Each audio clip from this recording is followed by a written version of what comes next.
Alright, let's just get into it.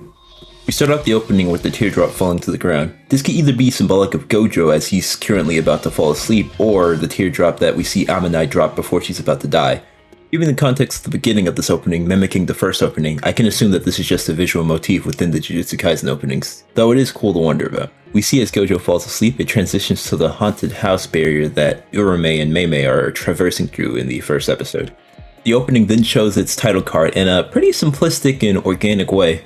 But don't let that distract you because the animation in this opening is still as gorgeous as always, with the rotoscope characters in the background looking phenomenal as they pass by. I like the brush strokes and textures here, they really make the characters stand out more. Kind of like how Curse Energy is drawn with this overly sketchy, almost unpolished design, really mimicking Gei's work here.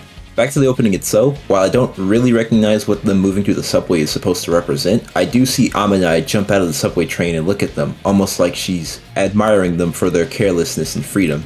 So Mappa has a funny habit of making the openings for Jujutsu Kaisen look all happy-go-lucky and fun, happily juxtaposing the more dark elements that this series has to offer. We next get some quite gorgeous but not really relevant shots of Gojo, Geto, and Shoko hanging out together in this really phenomenal animation. This could be the opening establishing how close these friends are, and a tragic reminder that their friendship will kinda sever off after this arc. The hidden inventory arc, at the end of the day, is a tragic one, as it's the main catalyst for Geto's descent into madness. Although at the same time, it also marks the ascension of Gojo Satoru, who becomes the strongest Jujutsu sorcerer alive. We then see this brilliant shot of Nanami and Haibara, Nanami being coated in the shade and darkness while Haibara walks up past him through the light.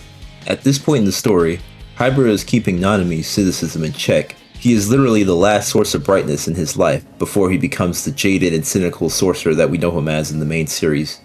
There's then another nice shot of Meimei and Urame sitting outside what's probably the haunted house that we saw at the beginning of the season, with black crows swiftly flying by, probably representing Meimei's curse technique.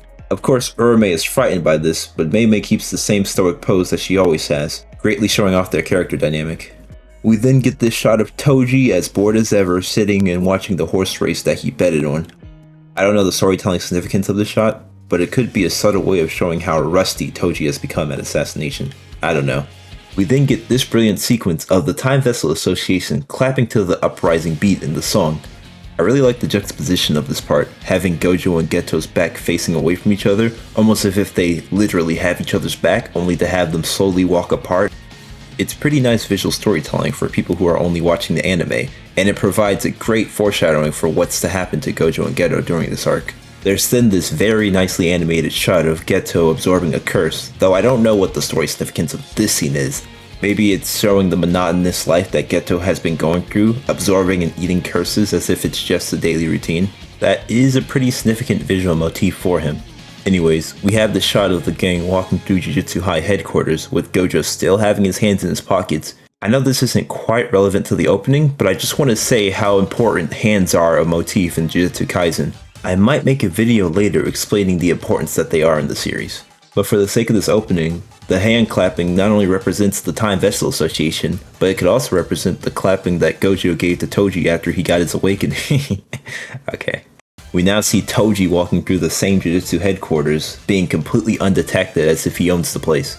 I know this isn't relevant to the analysis, but dang did they draw Toji super buff.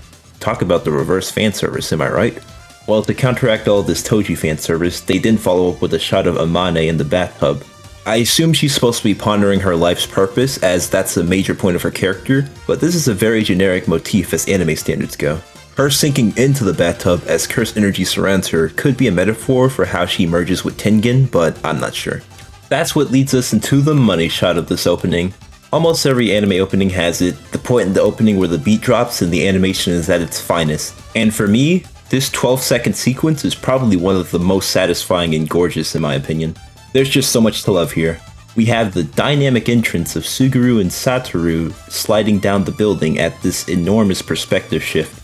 Geto summons his rainbow dragon as Gojo falls down the building side and he's able to ride on top of it. We then get this absolutely breathtaking long shot of Geto fighting Curse User Group Q and other assassins. Look, the man prides himself on his ability to engage in hand-to-hand combat, despite the long-range nature of his curse technique. Speaking of, he uses that technique to fight the curse in the background of this gorgeous reflected building, and we see similar curses like the Manta Ray curse he uses to save Amane in the first episode. and this elephant looking curse that we see flash on screen for like 1 second that he uses to fight in Jujutsu Kaisen 0. Very nice attention to detail and cool foreshadowing. The amazing animation then pulls back to reveal that this is all a reflection of Gojo's sunglasses, and we have probably the most beautifully drawn version of this character that we have seen in the anime yet. The community was a little mixed in the change of art direction for Jujutsu Kaisen Season 2, but man, it looks better than Season 1 by far. I mean, just look at the shot as Gojo winds up his curse technique blue. The amount of expressiveness and dynamic posing going on here to sell the attack is just perfection. You also notice that the hand sign stays consistent with the one done in the manga, so again, nice attention to detail, Mappa. Back onto the analysis, we then get some more shots of slice of life stuff happening at Jujutsu headquarters. It looks like Shoko is attempting to do CPR on Haibara, but apparently he was just faking it because she then hits him hardly in the chest. I'm honestly dying to know the context of the scene, it looks absolutely hilarious. We then have Principal Matsumichi punching Gojo in the background with his one frame of animation, and Nanami just stands there looking and bored as ever. These next couple of shots aren't really that significant for what I can tell, it's just more slice of life things happening. Though as I mentioned before, Mappa has a way of making these darker, more heavier toned series and portray them in more lighthearted and goofier tones in order to ease the heart of some viewers that might think the series is overly edgy. At the end of the day, these are just a bunch of kids, teenagers even, and the tragic things that happen to them in this story are truly traumatic and heartbreaking, and I guess this is a way of the animators saying they never want us to forget that. It's not just an edge fest 24/7, these are human beings with real emotions, and I think that's what makes Jujutsu Kaisen feel more mature rather than just edgy BS. This opening also just does an outstanding job of selling the bond between Gojo and Geto. This arc in the series is fundamentally about their relationship and how it crumbles over time. Viewed from that lens, it can almost be viewed as a tragedy, as it's the rise of Gojo and the fall of Geto.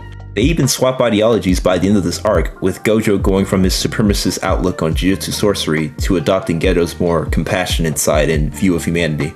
And likewise, Geto adopts Gojo's superior thinking from the beginning of this arc and becomes the villain that he has to stop. Just brilliant storytelling all around. But as we get to the end of this opening, we see Toji, looking dissatisfied, throw his horse ticket down into the water. This could be symbolic of Toji literally throwing his pride away, something he thought he had done towards the end of this arc, but that could be me just looking too deep into things. We then have this jaw-dropping shot of Amane opening her eyes in the aquarium and looking up at the whale. This has been a continued motif with her character all throughout this arc, with her being submerged in a large body of water and looking upward towards something. In this shot, it's a whale, which might represent her wanting for freedom, as whales are able to traverse large bodies of water without much hardship. In a way, the fish in this aquarium represents freedom in her eyes. That shot then transitions to another gorgeously animated shot of them on the beach. This is obviously from episode 2 of the series, but it still looks phenomenal. Her joyous and outgoing mannerisms finally juxtapose Gojo and Geto's more subdued reactions, almost as if they're parents overlooking their child. Which is quite funny considering the age gap between the group isn't that large. The opening then finishes off on this quite relaxing and heartwarming sequence of Gojo and his peers hanging out in the classroom. The quick cuts to this ethereal looking plane as Gojo's hand reaches out could be symbolic of him looking up towards the sky and space as he has his awakening moment. The soft cool colors of the blue and purple could be representative of him finding the core of cursed energy and finally unlocking hollow purple. That's what I interpret it as. It finally finishes on this shot of the warm colored classroom with the same colors that we see at the beginning of the opening as Gojo falls asleep. The final shot of the hand covering the screen could be a way of the animators showing Gojo is now woken up from this flashback arc, reflecting fondly of his childhood days at Jujutsu High, now awaking to his own students that he must bring up as the next generation of Jujutsu sorcerers. This opening is by far my favorite Jujutsu Kaisen opening. The animation, the storytelling, everything about it just screams passion, and the animators clearly love the series as much as I do. I hope you all enjoyed my analysis of this quick and fun little opening, as most openings in TV shows have a lot more depth in what's beneath the eye. Be sure to tell me anything I might have missed in this analysis, as I am happy to hear other people's perspectives. And make sure you like, comment, and subscribe, blah blah blah, all that nonsense. Also, feel free to tell me any other openings you want me to analyze. It could be from anything, anime, TV shows, it doesn't matter. Peace.